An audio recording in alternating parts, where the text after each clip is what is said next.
Dear students, idioms and phrases की इस series में आज हम जो ईडियम्स ले रहे हैं वो सब के सब बोन यानी हड्डी से रिलेटेड है।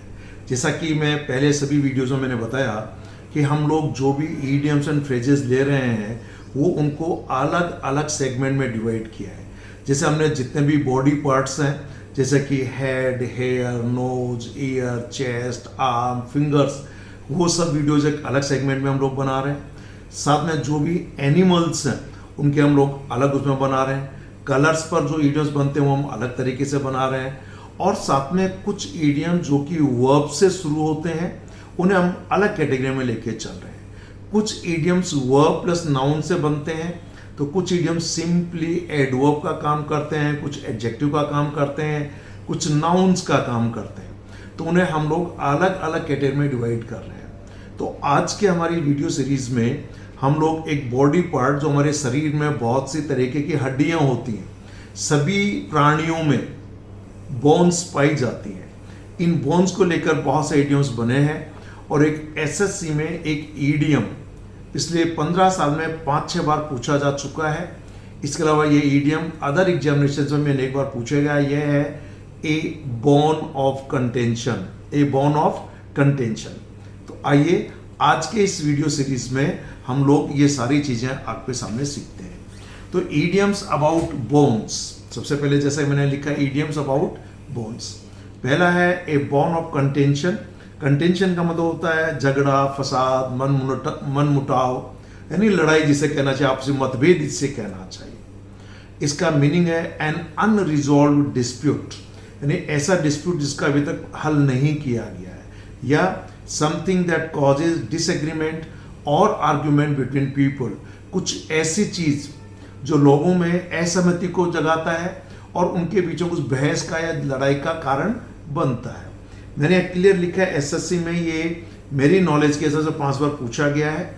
और जो यहाँ पर ऑप्शन दिए गए थे एसएससी में दिए हुए थे, कॉज ऑफ डिस्प्यूट, तो वो एक अनरिजॉल्व डिस्प्यूट यानी किसी झगड़े का कारण, और कॉज फॉर क्वारल, तो इसका मतलब होता है झगड़े की जड़, हिंदी में जिसे हम लोग कहते हैं ना झगड़े की जड़।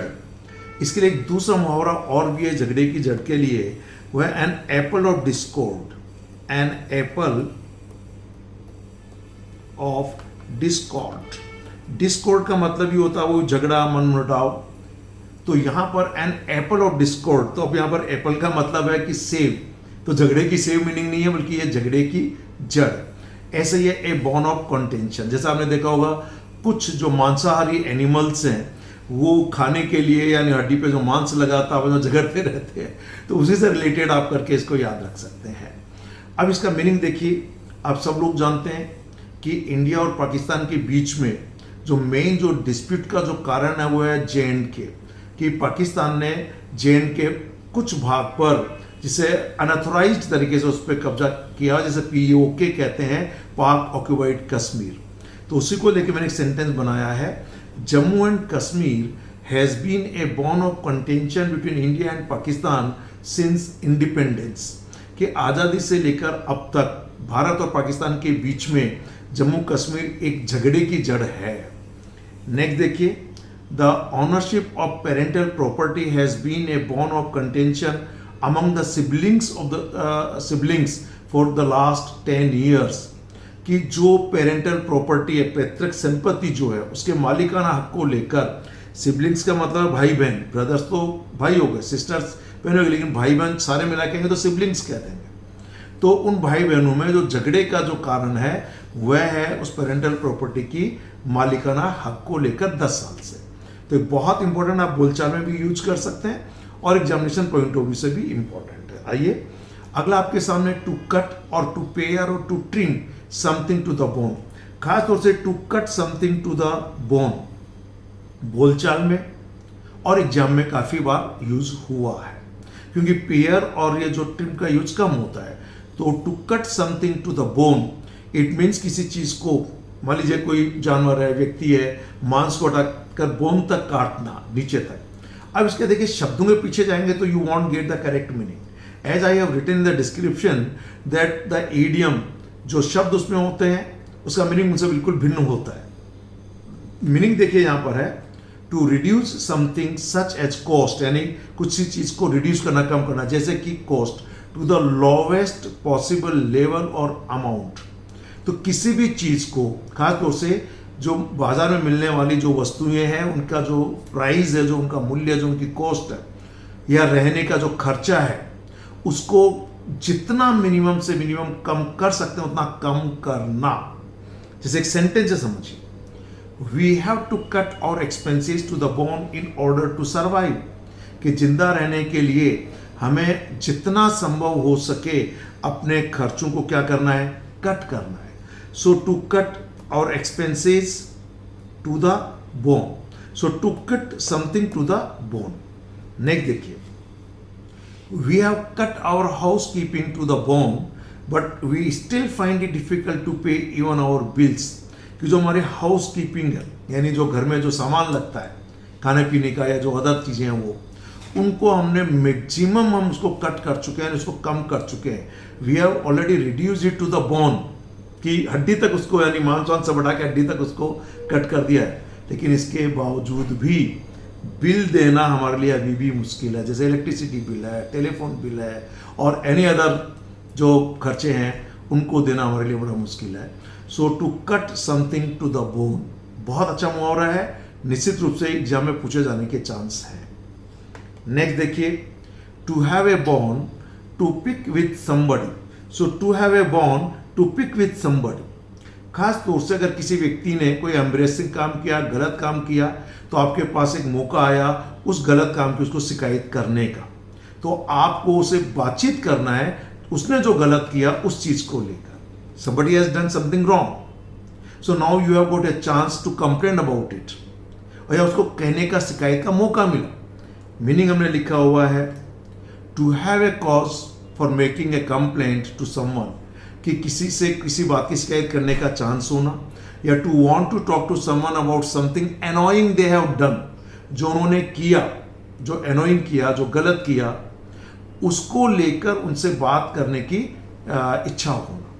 जैसे एक सेंटेंस देखिएगा, we have got a bone to, I have got a bone to pick with you, कि भाई आपसे मुझे कुछ एक बात की शिकायत करनी है, यानी I have got a bone to pick with you. वो क्या है, you have taken my car several times without my permission, कि आप मेरी कार अनेक बार बिना मेरी परमिशन के लेके चले गए। तो अब उसने कुछ ऐसा गलत काम किया कि आपकी से पूछा नहीं और कार उठा के चला गया। तो now you have got a chance, you have got an opportunity to make a complaint to him, बात करने का एक तरीका कि आपने ये गलत काम किया भाई। अगला देखिए, I have a bone to pick with you, फिर वो ये, my brother saw you take my book from my room, कि आपको मेरे रूम से मेरी किताब ले जाते हुए मेरे भाई ने देखा, तो एक शिकायत कर रहे हो, इसलिए क्या है, I have a bone to pick with you. Clear, अच्छा मुहावरा है लिखने के हिसाब से। और देखिए, जब आप स्टैंडर्ड बुक्स और न्यूज़पेपर्स पढ़ते हैं तो उनमें जनरली इस तरीके के इडियम्स फ्रेजेस काफ़ी यूज होते हैं और एग्जामिनेशन में तो काम आते हैं। अगला देखिए, to make no bones about doing something. So to make no bones about doing something, it means आप जो कहते हैं किसी भी बात को लेकर, किसी मुद्दे को लेकर, वो पूरी तरीके से स्पष्ट कहते हैं, बिना किसी डर के, बिना हेजिटेशन के और बिना सच्चाई को छिपाए हुए साफ साफ कह देते हैं। तो इसका मतलब है कि to make no bones about doing something और to make no bones about something. Meaning मैंने यहां लिखा है इंग्लिश में, to speak very frankly without hiding your feelings. ये गलती से 2 बार रिपीट हो गया। So to speak very frankly without hiding your feelings, कि अपनी फीलिंग्स को बिना छिपाए हुए साफ साफ फ्रेंकली किसी को कुछ कहना, बताना। या not to hesitate to do or say something, ये भी 2 बार गलत हुआ। So not to hesitate to do or say something, किसी बात को कहने में या करने में नहीं झिझकना, साफ साफ कह देना या स्पष्ट तरीके से वो काम कर देना। ठीक, सेंटेंस देखिए, he makes no bones about telling her exactly what he thinks of her. ये थिंक्स कर लीजिएगा, थिंक्स। अब मीनिंग है कि वह किसी भी तरीके से उसने ये बात नहीं छिपाई, बहुत ईमानदारी से, फ्रेंकली, बिना झिझक के साफ साफ उसको बता दिया जो कुछ वो उसके बारे में सोचता है, चाहे वो गलत सोचता हो कि वो लड़की ठीक नहीं है या अच्छी है या जो भी कुछ है. So about telling her exactly what he thinks of her. And next sentence है, I made no bones about my dissatisfaction with the services of the hotel.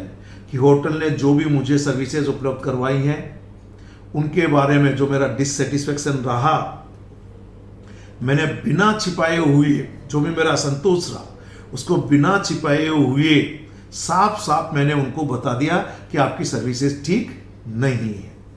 आप बोलचाल में, लिखने में जैसा चाहे यूज करें.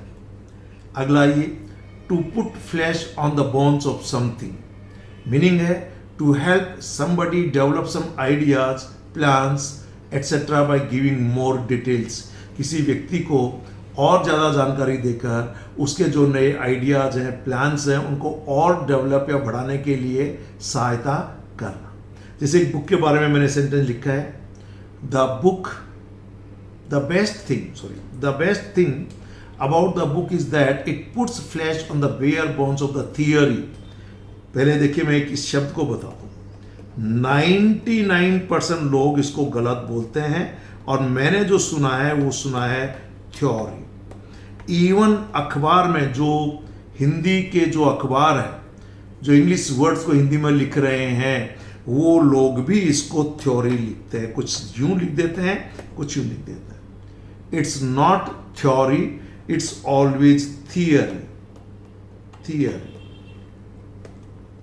तो यहां पर यह कहा गया है इस सेंटेंस के मार्फत कि जो भी ये थियरी है, ठीक है, इस बुक के बारे में या इस बुक को और इस थियरी को बढ़ाने के लिए, जो भी थियरी है उसको बढ़ाने के लिए इस बुक में साफ साफ सारी चीजें कही गई है.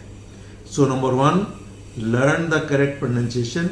As I told you, we are running the separate course and we have got a separate book regarding pronunciation. Correct pronunciation is the lifeblood of spoken English. If you want to learn to speak impressive English, then certainly you must learn to pronounce the words correctly as per the International Phonetic Alphabet. सुने सुनाए हुए उच्चारण पर या spelling के आधार पर किए गए प्रोनाउंसिएशन पर आप निर्भर मत रहिए. आप सीखिए, हमारी बुक खरीदिए, लर्न करेक्ट प्रोनाउंसिएशन. आपको निश्चित रूप से उससे काफ़ी कुछ फायदा होगा. ठीक, आइए next, A bag of bones. अब बैग ऑफ बोन्स का मतलब कि भाई हड्डियों का बैग का मतलब झोला, यानी उसके शरीर में मांस तो दिखता ही नहीं, हड्डियाँ ही हड्डियाँ हैं. It means a very thin person or animal, कि कोई भी व्यक्ति है, व्यक्ति बहुत पतला दुबला है, कमजोर है. जैसे your brother is just a bag of bones, he seems to have been ill for months. कि आपका भाई तो बहुत ही पतला दुबला है, ऐसा दिखता है वह जैसे कि वह महीनों से बीमार है. और आदमी जब बीमार हो जाता है तो क्या हो जाता है, ही becomes a bag of bones, यानी बहुत पतला दुबला हो जाता है, कमजोर हो जाता है. ऐसे दूसरा सेंटेंस देखिए, your dog is just a bag of bones. कि आपका जो डॉग है वो बिल्कुल एक तरह से कहना चाहिए हड्डियों का पुतला बना हुआ है. इट सीम्स, ऐसा मालूम पड़ता है, it hasn't been fed for weeks. जैसे उसे कई सप्ताह से खाना नहीं खिलाया गया है. और जब किसी डॉग को या किसी भी व्यक्ति को, प्राणी को आप कई दिनों तक, कई सप्ताह तक खाना नहीं खिलाएंगे तो वो व्यक्ति क्या बन जाएगा, ए वेरी थिन और वीक पर्सन. ओके, बहुत अच्छा मुहावरा पूछे जाने के चांस है. अगला देखिए, the bare bones of something. ये निश्चित रूप से पूछे जाने के चांस है. इसका मतलब है किसी भी मुद्दे की, किसी भी मामले की जो मोस्ट इंपॉर्टेंट डिटेल्स है, कि मुझे तो सिर्फ वो डिटेल बता दीजिए जो उसका बहुत एसेंशियल पार्ट है, जो उसके बारे में जो बेसिक फैक्ट्स है, जो उसके बारे में जो बेसिक ट्रुथ है, वो किसी भी मुद्दे की हो सकती है वो चीज. तो the bare bones of something, bare का मतलब होता है ना केवल खाली हड्डी, बाकी सब कुछ उतार दिया गया है, तो उन्हें फालतू की चीजें हटा दो, जो मेन मुद्दे की बात है वो बता दो. इसलिए मीनिंग मैंने लिखा हुआ है, द मोस्ट इंपॉर्टेंट डिटेल्स और मेन फैक्ट्स ऑफ समथिंग. कि किसी भी बात की जो इंपॉर्टेंट डिटेल्स है या जो मेन फैक्ट्स है सिर्फ वह है. The basic and essential facts of something, कि जो बेसिक या जो जरूरी फैक्ट्स है किसी मामले के, वो जैसे ही वॉज प्रेजेंट देयर, वो वहां प्रेजेंट था. He could tell us the bare bones of the whole incident, कि वो चाहता तो उस पूरी घटना की जो इंपॉर्टेंट या जो बेसिक डिटेल थी, जो उसके बारे में सच्चाई थी, जो इंपॉर्टेंट थी, जो मेन डिटेल थी, वो बता सकता था, क्योंकि वो वहां पर प्रेजेंट था। और नेक्स्ट सेंटेंस है, I am not interested in the details, just give me the bare bones, कि आप मुझे उसकी जो बेयर बोन्स है वो बता दीजिए। हिंदी में सॉरी इंग्लिश में इसके लिए आप कुछ शब्द और यूज कर सकते हैं, जैसे जिस्ट है, क्रैक्स है, यानी जो most important part of something. जैसे मान लीजिए आप लोग किसी का भाषण सुनो, मैंने आपसे कहा can you give me the gist of his lecture, यानी जो उसका इंपॉर्टेंट पार्ट है, क्लियर, वो ब्रीफ में आप मुझे बता दीजिए। तो यहां पर भी इसका मतलब यही है कि किसी भी मुद्दे का, किसी भी बात का जो इंपॉर्टेंट पार्ट है संक्षिप्त में, वो मुझे बता दीजिए, उसका क्रैक्स यानी उसका सार बता दीजिए मुझे। तो केवल तो क्रैक्स और जिस्ट भी एक अच्छे वर्ड है जो अनेक बार एसएससी, सीडीएस, एनडीए बैंक में पूछे जा चुके हैं। आइए नेक्स्ट, स्किन एंड बोन, चमड़ी और हड्डी, कोई मांस नहीं है। It means again very thin person or animal or weak. Her sister was all skin and bone because she had been sick for several days, कि उसकी बहन पूरी तरह से पतली दुबली थी क्योंकि वह कई दिनों से बीमार थी। ओके, तो स्किन एंड बोन। और नेक्स्ट है close to or near the bone, generally close to the bone. ये काफी बार एग्जाम में और बोलचाल में यूज होता रहता है। सो टू बी तो मतलब एग्जाम का जनरली यूज होता है लिंकिंग वर्ब के रूप में। अब इसका मीनिंग है कोई भी आपके द्वारा किया हुआ कमेंट, स्टेटमेंट, जोक जो लगभग सच्चाई के एकदम पास में है लेकिन है ऑफेंसिव, दूसरे को बुरा लग सकता है। कुछ ऐसी बात कहना जो सच तो है लेकिन दूसरे को बुरा लग सकती है, तो वो क्लोज टू द बोन है, यानी सच्चाई के करीब है। ठीक, इसलिए मैंने लिखा है समथिंग। अब ये समथिंग में क्या, कोई कमेंट, कोई जोक, कोई स्टोरी, कोई बुक, कोई नोवेल, वो सब। So something that is likely to offend और upset somebody because it contains elements of truth, यानी जो दूसरों को ऑफेंड कर सकता है, यानी नाराज कर सकता है, अपसेट कर सकता है, लेकिन उसके अंदर बहुत कुछ सच्चाई है। जैसे आज की राजनीति और राजनेताओं ने कह रहे हैं यार अधिकांश राजनेता और राजनीति में तो भ्रष्टाचार है, तो यह बात क्लोज टू द बोन है। ठीक, इसलिए एक सेंटेंस मैंने बनाया गया है, some of the facts that he said about the politicians and corruption are close to the bone। कि कुछ फैक्ट्स जो उसने पॉलिटिशियंस और करप्शन के बारे में कहे हैं वे सच्चाई के करीब है, यानी they are close to the bone. ऐसे कोई कार्टून बनाता सिचुएशंस को लेकर, तो कार्टून्स कहने का मतलब सिचुएशन का ऑलमोस्ट एक सही इलस्ट्रेशन है, एक डिपिक्ट कहते हैं to depict the things through the cartoons, उसका चित्रण करना जिसे कहते हैं। ठीक, इसलिए लिखा है his cartoons about the present situation are a bit close to the bone. इसके जो प्रेजेंट सिचुएशन वो लेकर जो कार्टून्स हैं वो काफी हद तक सच्चाई के करीब है, they are near the bone or close to the bone. आइए अगला एक वर्ब के रूप में आप देखिए बोन। वैसे तो अब आपको यही ध्यान देने वाली चीज है, ऐसे बहुत से वर्ड्स हैं जो 99% केसेस में नाउन के रूप में यूज होते हैं, पर कभी कभार कुछ सिचुएशन में वे शब्द एक्शन वर्ब के रूप में भी यूज होते हैं। जैसे अभी तक आपने हॉर्स सुना होगा, आपने अभी तक, मैं बिल्कुल पक्का विश्वास से कह सकता हूं, आपने इस हॉर्स को नाउन के रूप में यूज किया होगा। घोड़ा एक एनिमल, लेकिन एक ये फ्रेजल वर्ब बनता टू हॉर्स अराउंड, कहता है ना मस्ती करते हुए, शोर मचाते हुए, इधर उधर भाग दौड़ करना, घूमना, खासतौर से बच्चे, they always horse around the house. Clear, तो ये वर्ब के रूप में भी यूज हो गया, फ्रेजल वर्ब हो गया। ऐसे बोन हड्डी के रूप में हमने यूज किया होगा, लेकिन to bone up on something, इसका मतलब बहुत ही अच्छा शब्द है। खासतौर से स्टूडेंट्स के लिए मैं कह सकता हूं कि you have to bone up all the subjects before your examination. क्या कहा, ध्यान दीजिए, you have to bone up on all the subjects before the examination. तो क्या करना है, एग्जाम के पहले आपको सभी सब्जेक्ट पर बोन अप करना है। क्या करना है, यानी उन सब्जेक्ट को अच्छे से याद करना है, सीखना है, स्टडी करना है, उनकी सब कुछ जानकारी लेना है। तो बहुत अच्छा हो गया ना। इसलिए मैंने मीनिंग दिया है to study all about something, किसी के बारे में, खासतौर से किसी सब्जेक्ट के बारे में, किसी मुद्दे के बारे में पूरी जानकारी लेना, किसी सब्जेक्ट का पूरी तरीके से अध्ययन करना। It means to learn as much as you can about something. तो आप आगे से बोल सकते हैं कि you have to bone up on your English language before the examination, और you have to bone up on your English language if you want to get success in any competitive examinations.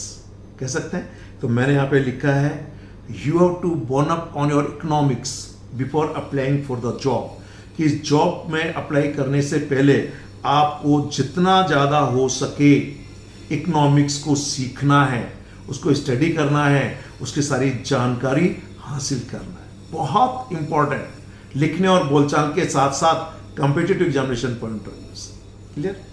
आइए next है to feel और know something in your bones, कि आपकी हड्डी से में किसी चीज का पता चल जाना, हड्डी से पता चल जाना। क्लियर। मीनिंग है टू हैव ए प्रीमनीशन। प्रीमनीशन का मतलब है भविष्य में होने वाली घटनाओं का आभास होना, खासतौर से बुरी घटनाओं का पहले से आभास हो जाता है, दैट इज प्रीमनीशन। प्रीमोनिशन नहीं बोलेंगे, प्रीमनीशन। ठीक। So to have a premonition about something probably unpleasant, clear, is about to happen, कि something is about to happen, कुछ चीज होने वाली है, खासतौर से कौन सी, बुरी चीज। ओके। तो पहले से ही आभास हो जाना। तो इसका मतलब है टू फील और know something in your bones का मतलब है कि भविष्य में खासतौर से कुछ गलत होने वाले का आपकी हड्डी में आभास हो जाना। कई बार होता है ना, इंट्यूशन हो जाता है कि यार ऐसा कुछ होने वाला है, इंट्यूशन हो जाता है। तो कहते हैं ना कि अभी ऐसा हुआ यार, मुझे तो I already felt it in my bones. Sentence देखिए, I think something terrible will happen, मुझे लगता है कुछ भयानक होने वाला है, कुछ भयंकर होने वाला है। आई कांट से वाई, कह नहीं सकता कि क्यों। I just feel it in my bones, पता नहीं मुझे कुछ इंट्यूशन हो रहा, प्रीमोनिशन हो रहा, आभास हो रहा है, यानी अपनी हड्डी के मार्फत मुझे महसूस हो रहा है। क्लियर। बहुत अच्छा सेंटेंस है। नेक्स्ट है ही न्यू, नो की सेकंड फॉर्म। वह जानता था, he knew that something good was sure to happen, कि निश्चित रूप से कुछ अच्छा होने वाला था। He could feel it in his bones, तो इट मीन्स उसे ये आसानी से आभास होने वाला था, यानी उसको हड्डी के थ्रू भी पता चलने वाला था। तो इस तरीके से ये बहुत इंपॉर्टेंट इडियम्स मैंने आप लोगों को यहाँ पर बताए हैं। ध्यान दीजिए, जिस तरीके से हम अच्छे गहने पहनकर और अच्छे कपड़े पहनकर अपने आप को सजाते संवारते हैं, अच्छे अच्छे आइटम्स से हम लोग अपने घर को सजाते संवारते हैं, ऑफिस को सजाते संवारते हैं, ठीक ऐसे आप इडियम्स एंड फ्रेजेस से अपनी भाषा को बहुत सुंदर बनाते हैं, अलंकारिक भाषा बनाते हैं, ताकि सामने वाले पे अच्छा प्रभाव जाए और आप एग्जाम में अच्छे मार्क्स ऑब्टेन कर सकें और कुछ लिखें तो अच्छा लिख सकें। और सबसे बड़ी चीज़ है, जब आप इंग्लिश लैंग्वेज में कुछ स्टैंडर्ड राइटिंग्स को पढ़ते हैं, बुक्स को, नॉवेल्स को, न्यूज़पेपर्स को, जिनमें ईडियम्स फ्रेजेस का यूज होता है, तो आप उन्हें बिल्कुल सही तरीके से समझ सकें। इसलिए ईडियम्स एंड फ्रेजेस की जानकारी होना बहुत ज़रूरी है। हम आपको अलग अलग सेगमेंट के आधार पर ईडियम्स एंड फ्रेजेस दे रहे हैं। इन वीडियोस को शेयर कीजिए, साथ में आप हमारे यूट्यूब चैनल को सब्सक्राइब करें, बेल आइकन को दबाइए, और अगर आप अपने फ्रेंड्स को भी हेल्प करना चाहते हैं कि they also learn such type of valuable information about English language, then you share it with all. Thank you very much. Have a nice day.